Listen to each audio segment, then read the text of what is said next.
மசாலா சேமியா பண்ணுறதுக்கு இன்றைக்கி நான் ரோஸ்டட் சேமியா எடுத்திருக்கேன். இது ஆல்ரெடி ரோஸ்ட் பண்ணனால இது ஜஸ்ட் இப்போ நம்ம சூடு பண்ணால் மட்டும் போதும். சேமியா நம்ம சூடு பண்ணி எடுத்ததுக்கப்புறமா ஒரு பேனில் இந்த டிஷ்ஷுக்கு தேவையான அளவு எண்ணெய் சேர்க்கணும். எண்ணெய் சூடானதுக்கப்புறமா இதில் கொஞ்சம் பொடி பொடியாக கட் பண்ண கார்லிக் சேர்த்து ஃபஸ்ட் இதை சாட்டே பண்ணிடலாம்.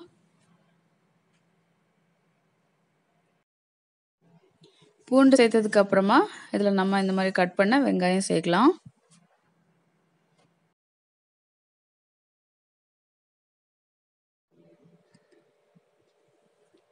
வெங்காயம் இந்த மாதிரி வதங்கினதுக்கப்புறமா நம்ம கட் பண்ணி வச்சுருக்கிற வெஜிடபிள்ஸ் எல்லாம் சேர்க்கலாம்.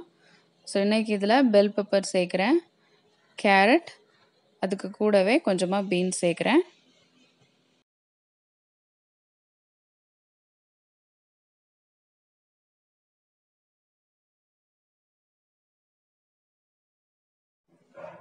இப்போ இந்த டிஷ்ஷுக்கு தேவையான அளவு உப்பு சேர்க்கலாம்.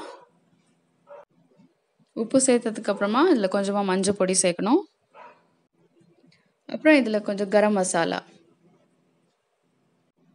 இனி இதெல்லாம் ஒரு வாட்டி நல்லா மிக்ஸ் பண்ணதுக்கப்புறமா இதுக்கு தேவையான தண்ணி சேர்க்கலாம். 1 கப்பு சேமியாவுக்கு 2 கப் அளவு தண்ணி சேர்க்கணும். ஸோ இன்றைக்கி நான் 1 கப்பு சேமியா தான் குக் பண்ணுறேன், அதனால 2 கப் அளவு தண்ணி சேர்த்துருக்கேன். அண்ட் இனி இந்த தண்ணி சூடாகிற வரைக்கும் ஒரு லிட் வச்சு நம்ம க்ளோஸ் பண்ணி வெயிட் பண்ணலாம். இப்போ ஒரு 2 to 3 மினிட்ஸில் இந்த லிட் ஓப்பன் பண்ணும்போது தண்ணி நல்லா சூடாயாச்சு. இப்போ நம்ம ஃபஸ்ட்டு ரோஸ்ட் பண்ணோம்ல அந்த சேமியாவை சேர்க்கலாம்.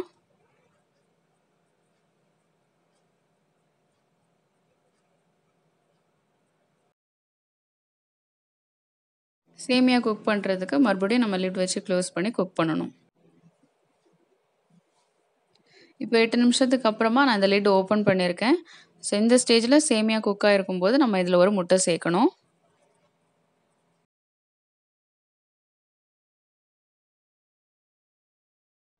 சேமியாவோடு சேர்ந்து இந்த முட்டையும் நல்லா குக் ஆகிற வரைக்கும் நம்ம இதை நல்லா மிக்ஸ் பண்ணணும்.